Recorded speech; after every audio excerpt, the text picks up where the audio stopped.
Okay, hi there. I'm Adrian Warnock, and I'm here with Esther Shaw. And am I pronouncing that right, first of all? You got it perfectly, Adrian. Excellent. So, Esther, you are quite well known within the world of CLL and some of the other cancers as well as heavily involved in an organization called Patient Power. But in case anyone watching this doesn't know what Patient Power is, could you just explain that for us, please, and how you kind of got involved in that? Sure. And thank you for having me, Adrian.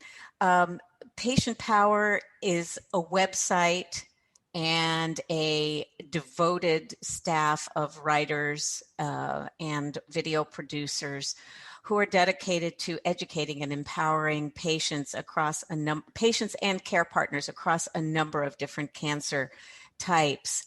Patient Power has been in existence in its current form 10, 15 years, but my partner Andrew, who is a CLL patient and survivor of many, many years, we started doing patient education in the late 80s before there was the internet. And we've been devoted to that work ever since. So wonderful. Yeah. that's what we And do. as I understand it, he was doing that before he became unwell. Is that correct? That's correct. And when he was diagnosed with CLL, it was kind of like, whoa, the universe is doing something strange here. Mm, So, we just said, well, maybe that's an indication that we need to continue what we're doing. And sure. so we did. So we So have. you've got a wealth of experience, obviously, both in terms of your own personal journey, but also in terms of watching other people's journeys. And I thought it'd be quite interesting to just talk a little bit about what you've seen, really, what you've seen that's been helpful, maybe what you've seen that's been less helpful, Sure. so that for people, in this journey that they face with a cancer diagnosis on the sort of broader sense, really. So it's kind of interesting, this word. I mean, we've already used it once today. This word carer. I must admit, when I first got diagnosed, this idea that I might have a carer was a dreadful, dreadful word. So, am I a unique in that, or do other people feel that way sometimes? Well, I will tell you that early on in my role as a carer, as you say, I really balked at the name here. In the US, we tend to call people caregivers. Mm-hmm. I hated that, just hated it. There are situations where somebody needs a caregiver, where they're fully not capable of taking care of themselves. Mm. And I said, I'm not a caregiver, I'm a care partner. And in a CLL journey, um, generally speaking, the person or persons who are around you as a patient are really care partners, because CLL, fortunately, is one of those cancers that for many people is not something where you can't take care of yourself in many respects. You just need people to partner with you, to support you when the road gets a little bumpy and you need treatment and things like that. But yeah, I think that a carer has a very specific meaning that almost incapacitates the person with the illness. And Mm. I don't think that that's the case normally, Mm. especially with CLL. I think there are diseases where people need a carer. Mm. And so for me, it also helped me as my husband's care partner and life partner to feel like I'm not his caregiver. I'm somebody who shares the responsibility with him or goes through the journey with him. Mm. So Have you noticed quite a difference, though, in how some people approach this? Because in my limited observation, I've noticed that some people, it seems like really there's very little connection, and someone's just get left almost on their own devices. Others, they're very, very involved, and they go to every appointment together and things like that. So, ah, have you noticed that variation as well? well, I think there is, and some of that, from what I've observed, sometimes it has to do with the patient's approach to their illness or their condition, and sometimes it has to do with the care partner's approach to it. So, example, if you're diagnosed with CLL and your approach to it is, oh my gosh, my life is over, I don't know what's going to happen. I am afraid. I don't know what questions to ask. And I'm afraid to ask for help and do research and embrace what the opportunity for continuing a vibrant life is. Then you get isolation for the patient. From a care partner or a carer standpoint, or whatever you want to call yourself, from their standpoint, it's like you have a choice. You can either communicate, I'm afraid, I don't know what this means, I want to be, and I'm going to back off and let the person deal with their thing, and I'm going to go on with my life. Or you can say, look, this is part of our life together, whether we're partners or we're friends or we're family. Let's communicate about what we each need, because each person in that group or couple or need different things at different times. So I'm not sure I answered your question, Adrian, but no, you sort of did. Yeah, I mean, I yeah. guess and you sort of started to address another issue in a way that is perhaps very closely related, and that's how different people approach this. And Yes. I think there's a huge difference in the way different people approach. And obviously, that's partly influenced by what they experience. I guess, for example, I mean, we'll have people watching this, with a much more acute cancer background, say like very acute blood cancer. Right. And that might lead you a little bit to approach it one way. And if it's a very sort of early CLL, perhaps, or another chronic one, it might lead you a different way. But actually, it's not just about the cancer, is it? It's about the personality of both the individual and perhaps their family members. No, I think that's absolutely true. I mean, I can just share anecdotally about Andrew's and my dynamic. Andrew and I are very different people. We've been married 35 years, but, opposites attract. I don't know. But Andrew is a very practical, let's approach the problem head on, not really emotional on the outside. I'm sure there's feelings on the inside that have to be coaxed out, but let's see what we need to do here. My first reaction in a stressful situation is, oh my God, how are we going to deal with this? What happens? And that was exactly what happened when Andrew was first diagnosed. And what did I do about it? What did we do about it? Communication, very open communication about how we're each reacting, and each of us taking responsibility, especially me, for what am I going to do to be able to take the next step forward to support him, to make sure I'm healthy and that I am approaching this in a healthy way. So, yeah, I mean, and I have seen couples and families and individuals approach this very differently, but some approaches are more constructive and helpful than others, and maybe that's something you want to explore. Yeah. So what do you think then? I mean, how would you categorize the different approaches you've seen? Let's put it that way. Well, there's kind of the brick wall approach, which is there's this thing we don't want in we have this new member in the family. It's called CLL. It's this cancer. Don't know a lot about it. I don't want to know about it. I'm going to put it behind a brick wall and not deal with it. There's the approach of, wow, I better know what this is. And this is from a patient and a carer or a care partner standpoint. We need to figure out what this is, how it impacts us together as a family, as individuals, and then figure out a path through it and find experts to help us.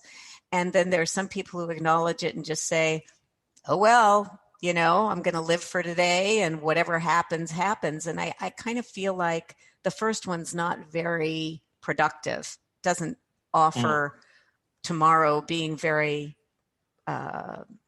very happy or very fulfilling for anybody if you just don't do anything and ignore it, because it's not really something you can ignore. But the other two, I think it's kind of a meld of those things. It's the practical as well as how do you want to live the rest of your life as a patient, as a person with a chronic illness that isn't necessarily going to affect your life dramatically every single day. But when it does, you're going to act on it, acknowledge it, ask for help.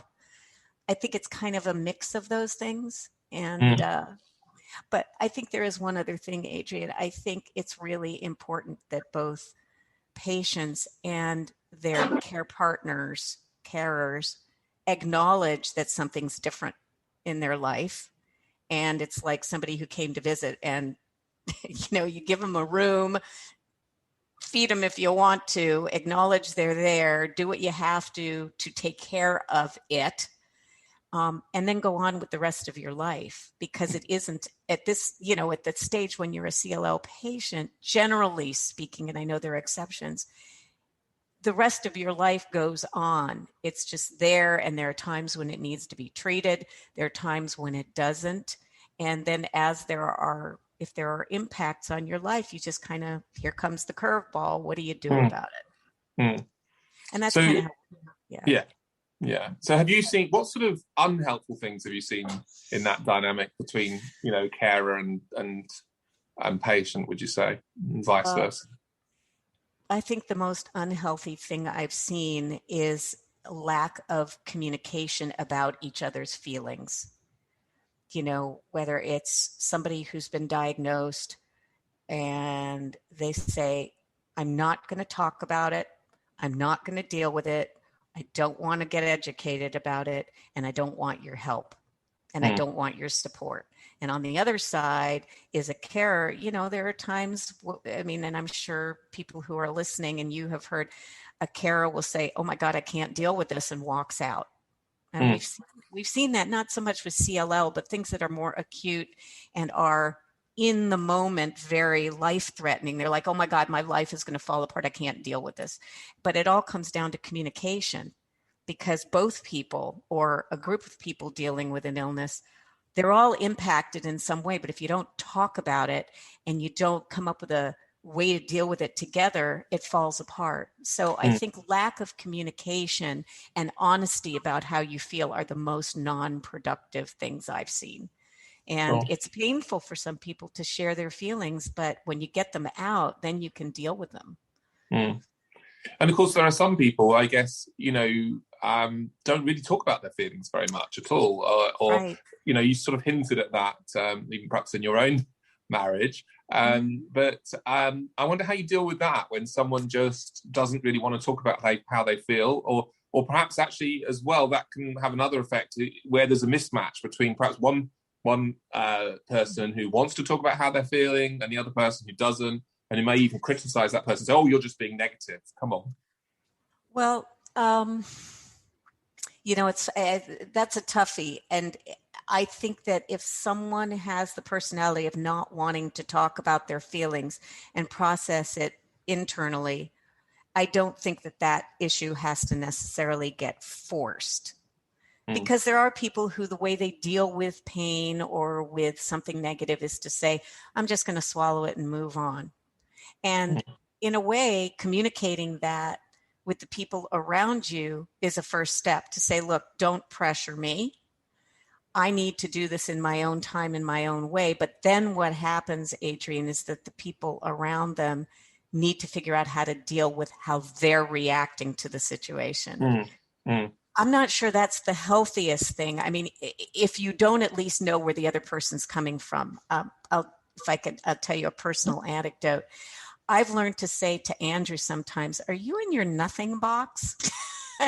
And it's a reference to something we've watched on YouTube about the difference between men and women. And it's a gross generalization. But the theory is that men sometimes can go to their nothing box, that sometimes men are just not thinking about anything. I don't think that most women are capable of that. So, I mean, maybe there are exceptions, but somebody will say, oh, you're such a sexist. But I think we're wired a little differently.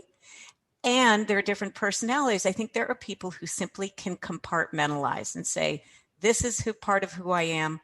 I'm putting it over here and I'm going to go on with my life and I really don't want to deal with it.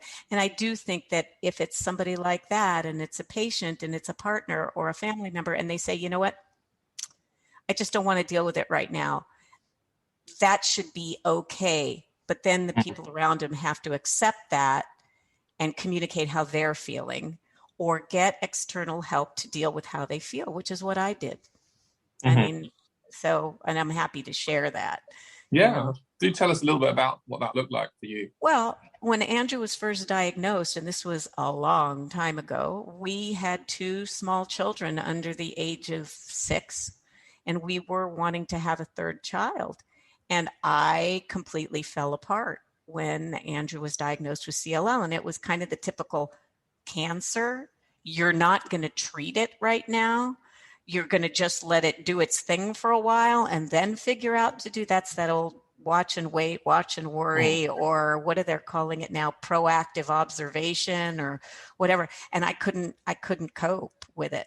And so I went and I got counseling, and Andrew and I went together. And the truth is, I got on it. For me, getting on some anti-anxiety medication helped me, because my way of dealing with it was very different than Andrew's. Andrew's was very pragmatic.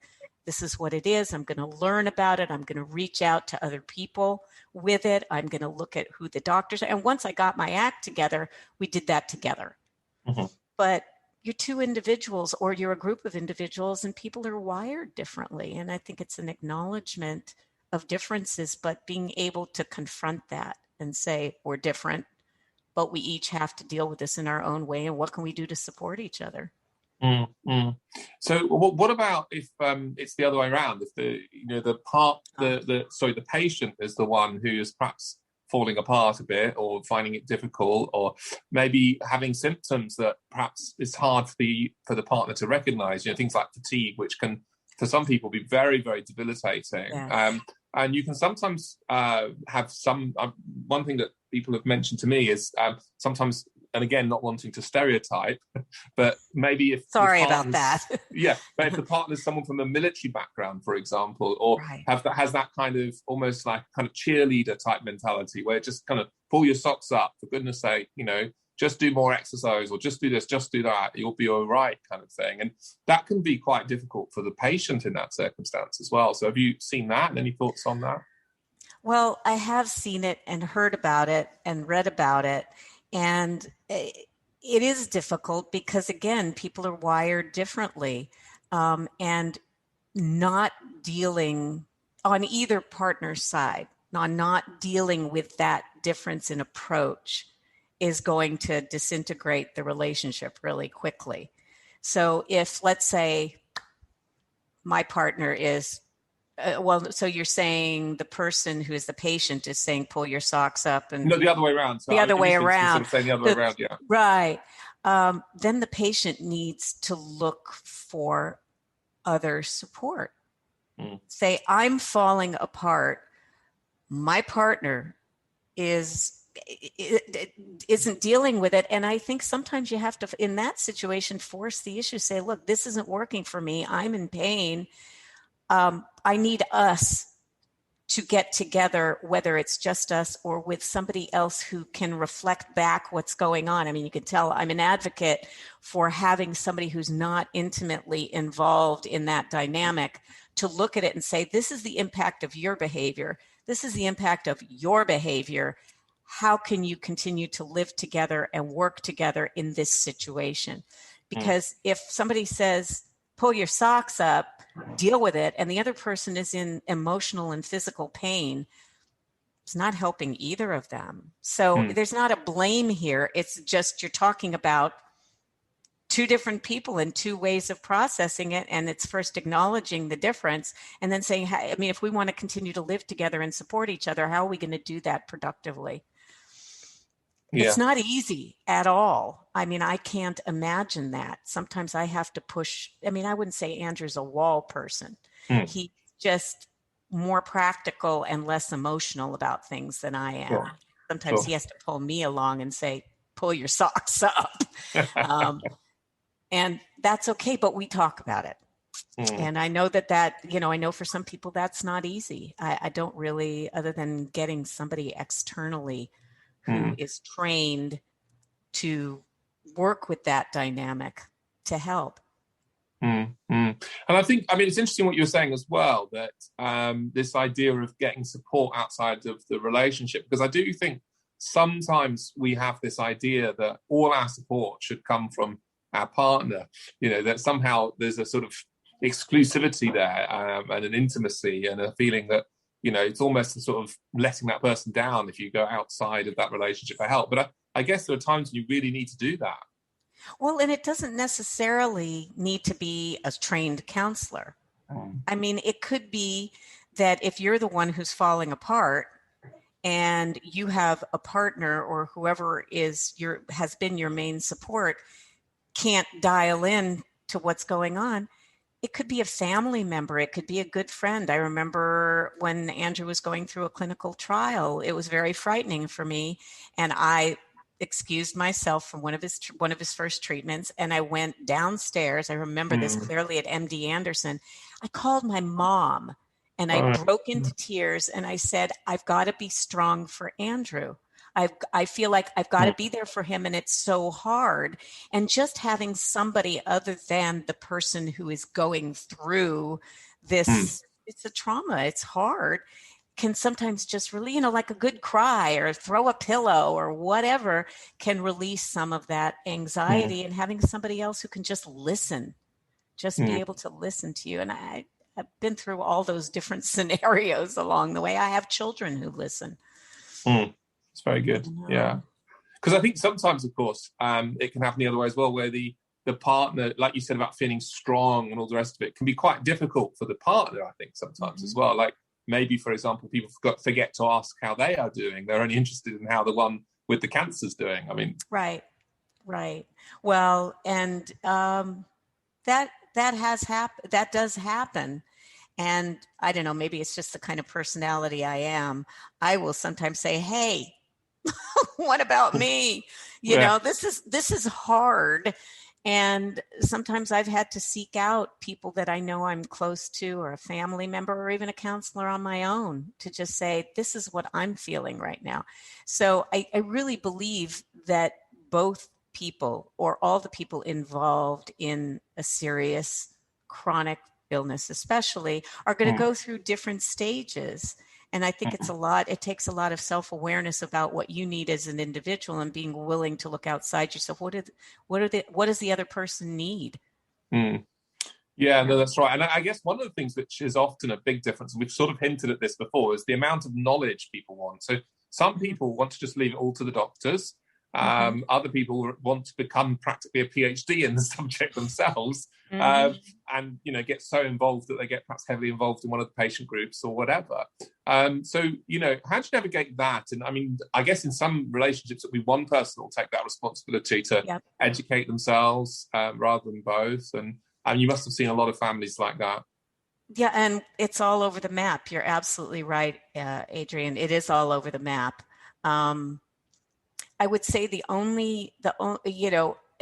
somebody, it doesn't matter if it's the patient or it's the carer or it's another family member or friend, somebody, and since we're talking about CLL especially, somebody needs to be the researcher and the one who's on top of what's going on, only because it's not a stagnant situation in terms of treating the disease. And dealing with it, maintaining a healthy lifestyle. Somebody has to take that on, because it's not, you have CLL, we're going to do X, then we're going to do Y, then we're going to do Z. So that's easy, A, B, C, done. It's just not like that. So wonderfully, it's because it's changing all the time, and there are all these new treatments, and there are clinical trials, and there's all kinds of, frankly, good stuff to help somebody with CLL deal with it and go on with the other parts of their life. So, I don't think you can pressure somebody who doesn't want to do research into doing research. Sometimes I've seen what works to say, okay, you go do your thing, live your life. I'll figure it out. I'll find out when we go to a doctor's appointment. I'll have the list of questions. If you've got something you want to get asked, we'll ask it. But again, that's different. People are wired differently, but I do feel really strongly somebody has to stay on top of what are the questions. It's not so much being a PhD, but what are the questions you have to ask in order to move forward in helping make decisions, unless you want to just say, here I am, You make the decisions. And I can't say that that's a bad scenario, but it depends who the doctor is, I suppose. That's the other challenge, isn't it? Because I think one of the things that, yes. I know we feel quite strongly in the community often is that, it's really important that you see someone who's an expert in your particular type of blood cancer rather than just a generalist or certainly an oncologist who actually may know a lot less than you could find out on, say, Patient Power website. Right. Well, I think that's right. I don't think that there is one source of all the information you need to know about your health, but I also think that's true when somebody isn't diagnosed with something serious. We now have the blessing and the curse of the internet, and Googling something can be great or it can be really terrible because there's a lot of stuff out there that's just baloney. But somebody in the circle of what's going on needs to do what Andrew and I have talked about, is sort of triangulating information. Somebody needs to go out and look at what a bunch of different sources are saying, and then have a specialist who knows about all these different things, but specializes in CLL, to be able to say, okay, I'm hearing this or I'm hearing that, or what about this, so that you can come to a plan that intuitively makes sense to you, that the patient can deal with and feels knowledgeable about, so you know what's going on. And I think that will then flow over to the care partner or the carer. I don't know if that makes sense. No, that does make sense. And how do you think people can handle it if they sort of realize that they're not seeing somebody who's an expert? I mean, what's your thoughts on that? Because sometimes people end up, being offered things, and then perhaps they read, oh, that doesn't quite match up with what I'm being told, That's the triangulating, and it's perfectly fair.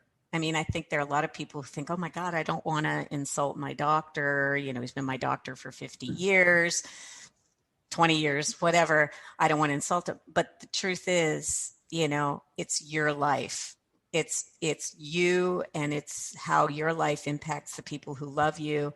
And I think it's not hard these days with all of the communication and forums like what you have, Adrian, Patient Power, the CLL Society, all of these other resources where people have been down this road before.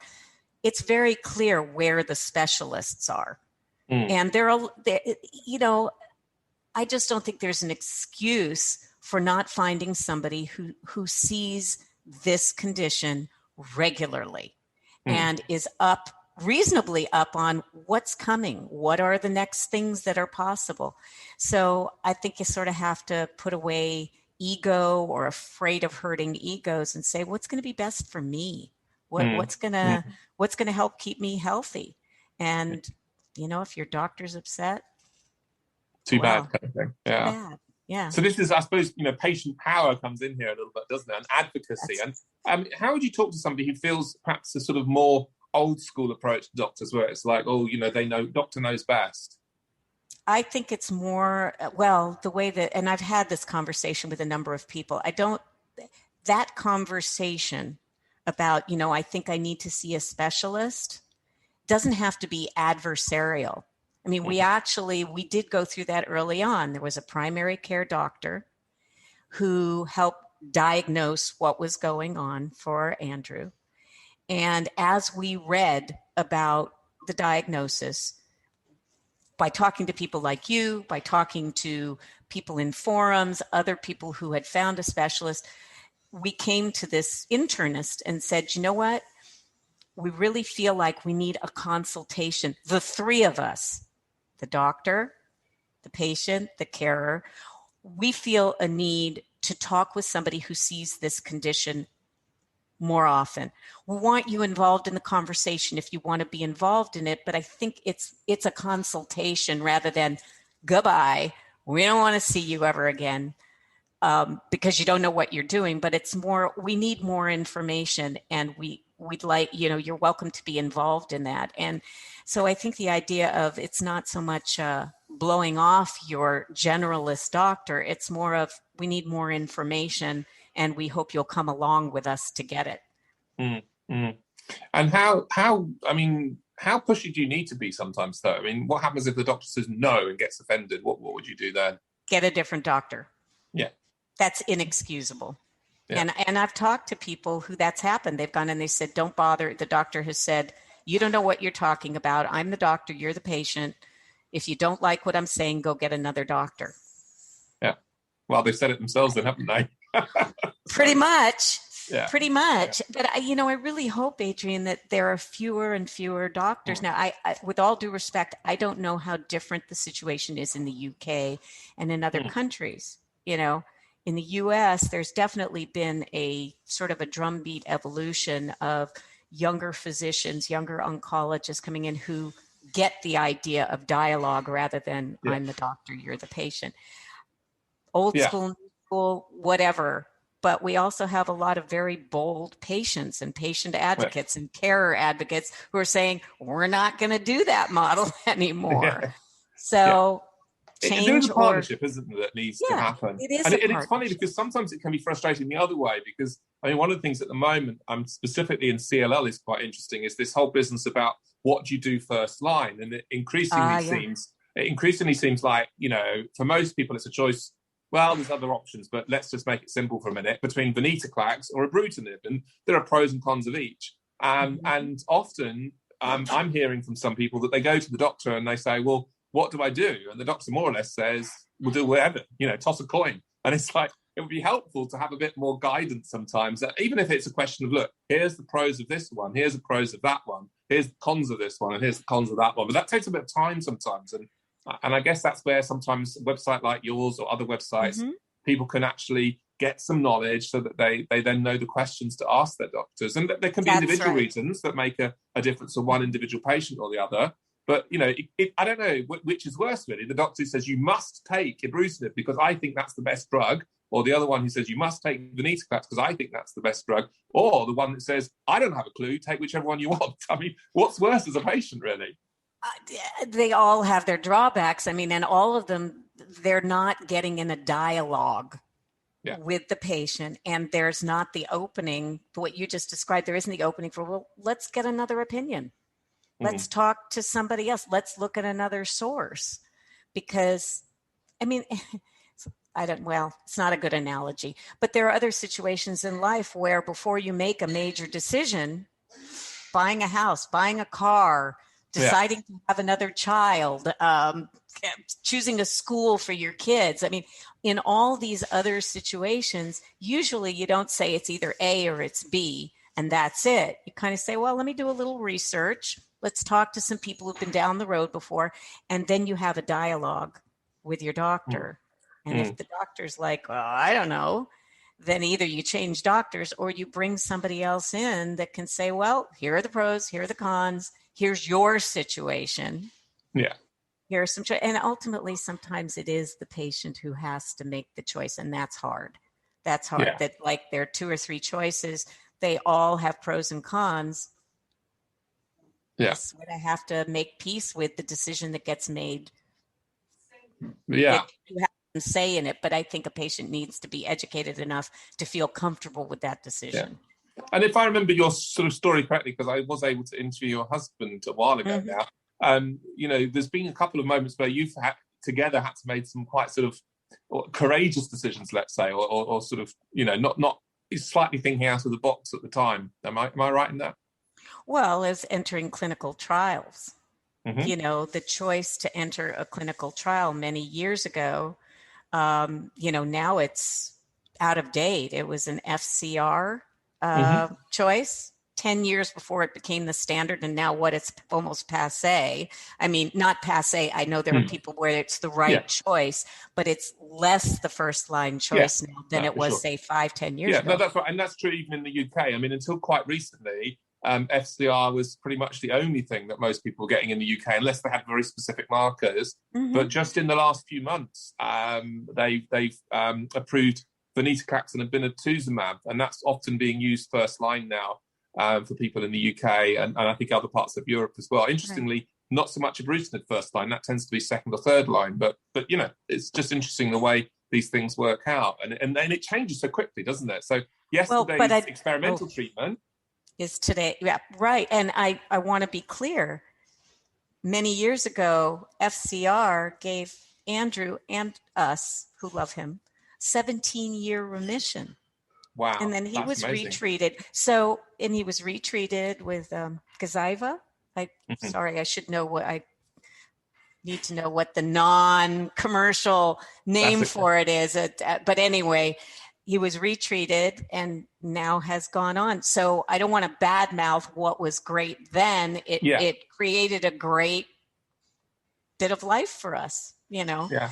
So, but it is, it's a little bit hard to keep up because the field is changing so quickly and there are more choices. I mean, we talk to experts all the time and they go through this list of, well, there's this and this, or we're trying this and that. And, and cost comes into it and availability. And so I think it takes more than just one or two people to make that decision. You really have to have a conversation with a physician you trust to say, what's going to be right for me. Yeah. And any thoughts about the whole process of a clinical trial? Because I know for some people that can be a very scary thing. Was that quite scary for you? It gave me pause. And especially when they hand you the thing of papers with a big black box. I don't know if they still have the big black box. It is a little scary, but I think there's some myths around it, which of course, Patient Power, we've done some myth busting series about it. You're not a guinea pig. You're not going to be given a placebo. You're not going to be given nothing. At minimum, you're given the standard of care. So you might not get the experimental drug combo or whatever. You'll get what is normally given at the time. And it's also an incredibly controlled situation. So if you get the experimental drug, you're helping move science forward. And if something's not going right, they're there. You're like so well monitored in a clinical trial that if something's not going quite right, you get taken off it and you go to another treatment. So I think there's a lot of mythology around being in a clinical trial that needs to be busted regularly. But the other caveat is not everybody is right for a clinical trial. That's why this whole thing of, well, Susie was in that clinical trial, I want to be in it. That's nice. You can ask, but your profile may not mean that it's a good match for you at the moment. So we're very big advocates for getting educated about clinical trials and could there be something right? And that again has to be a dialogue with your doctor. Say, I've heard about this. Do you know about it? Is it right for me? Yeah. But the fear factor is going to be there. I mean, it's the fear factor of having a bone marrow biopsy. Yeah. That scared me as much as it scared.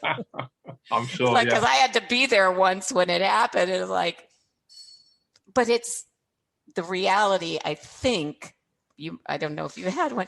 The reality seems to be a little less bad than the anticipation of what it actually is and how it feels. It's not pleasant. That's often true for a lot of things in life, isn't it? Yeah, it is. And I suppose the other thing from a clinical trial perspective is it's not everyone's personality to allow a computer to make that choice, and that's fine. I mean, for some people, it's a bit of a relief if they're not sure what to do. And as you say, it's very important to know that you're happy with both arms if you're going, or all three arms if you're going to go into a trial. That you're not going to cry if you get the thing you don't want, because if that's the case, you probably shouldn't be in the trial, really. Well, I know that's happened recently outside of CLL with the COVID vaccines. We have a number of friends who said, I'll be in a clinical trial for one of these. And there was a 50-50 chance in that case that they would get a placebo. Yeah. So no harm, no foul, right? Yeah. It's kind of the same thing with a clinical trial in cancer because you're going to get treated. You obviously need treatment if you're going in a clinical trial. So at minimum, you're going to get the standard.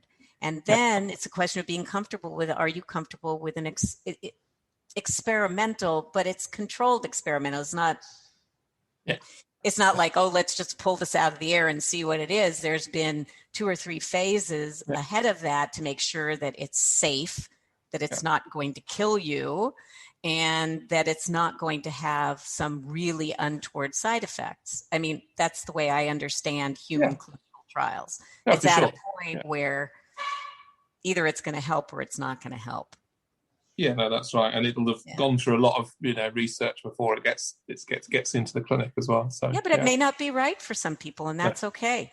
There are people who are risk averse, and there's risk in anything, but this particular scenario may not be right for someone. Or their care partner. No, and I guess that's the thing, isn't it? I mean, it's like what you're saying is that the good news for many, not just for CLL actually, but many of the other blood cancers at the moment, is that there is more than one treatment often. Even if the first thing doesn't work, there's often other things that can come along. So it's important not to invest too much into any one treatment, I think, isn't it?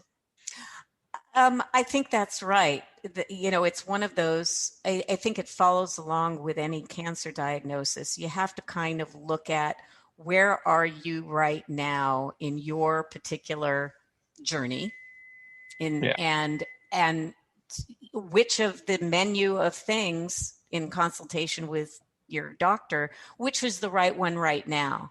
What I do know is that we're having a lot of conversations with people who have had CLL for some period of time. They've been treated and they're looking at their sort of plan B. Okay, so I've been treated. I'm maybe a complete remission or a partial remission. I'm living my life.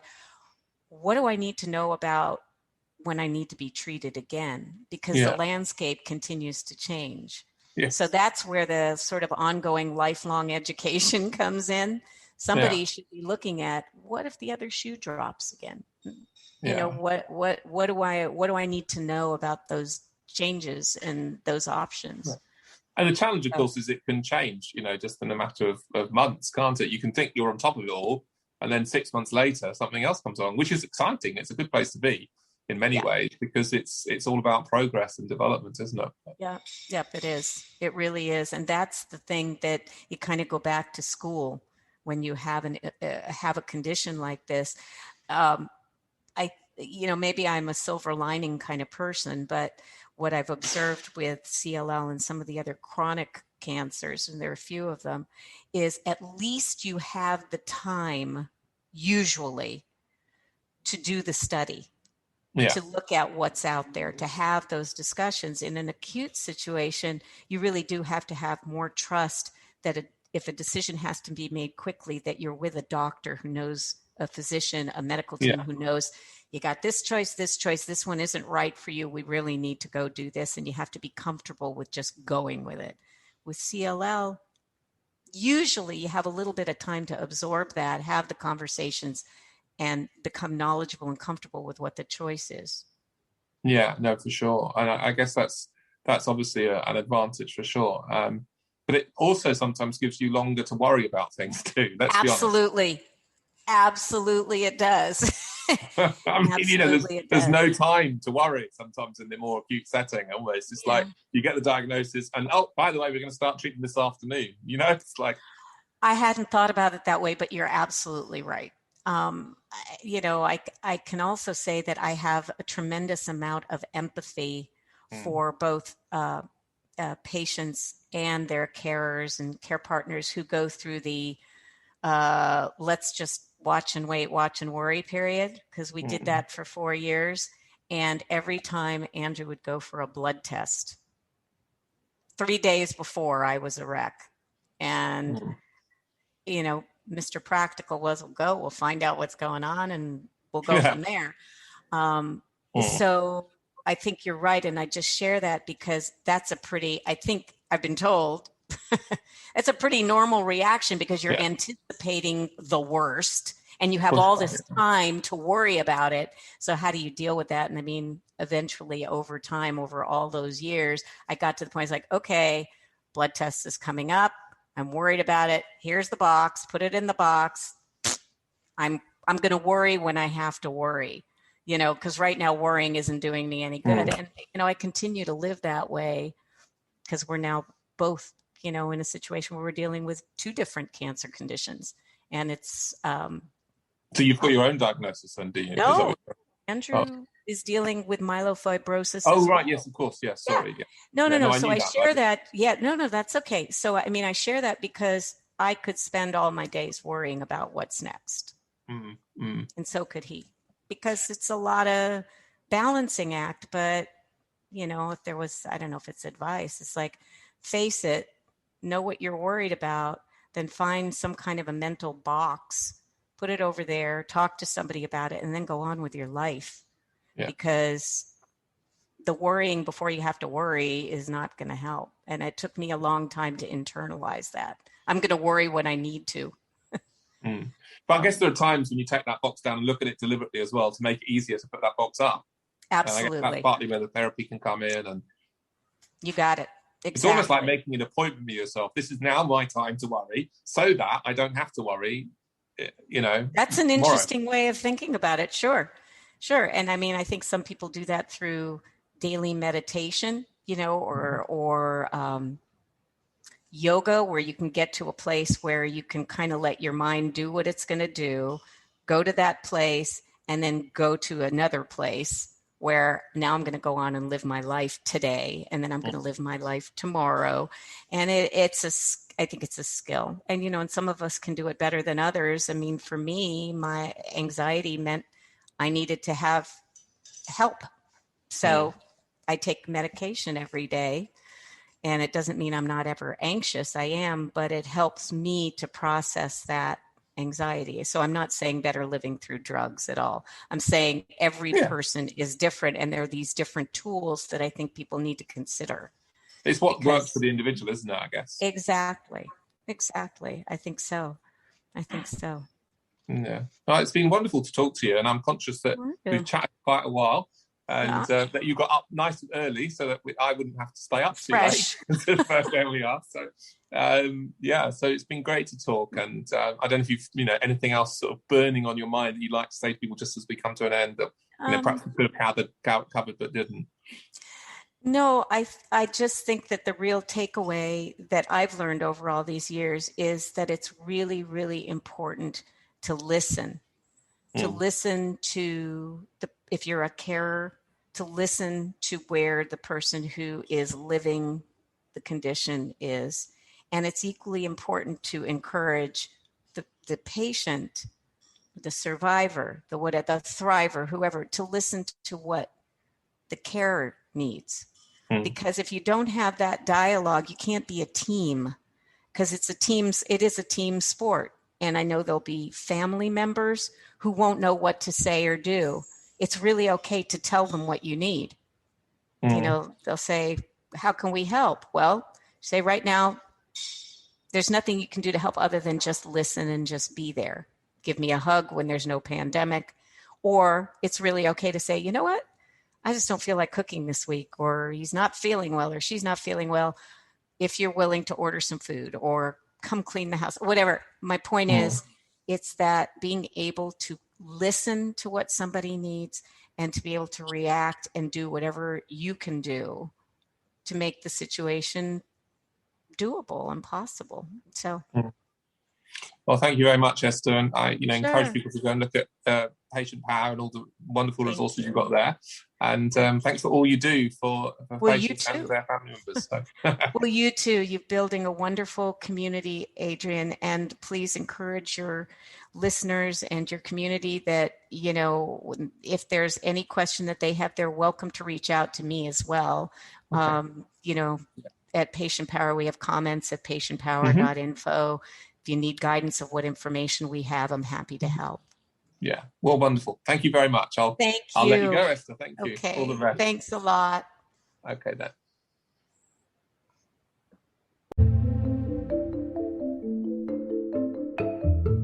Well, you've made it to the end of an episode of Adrian Warnock's Christian podcast. You must have some stamina. Well done. And if you liked what you heard, you know what to do. Subscribe, review, tell all your friends about it. And in the meantime, why not visit adrianwarnock.com?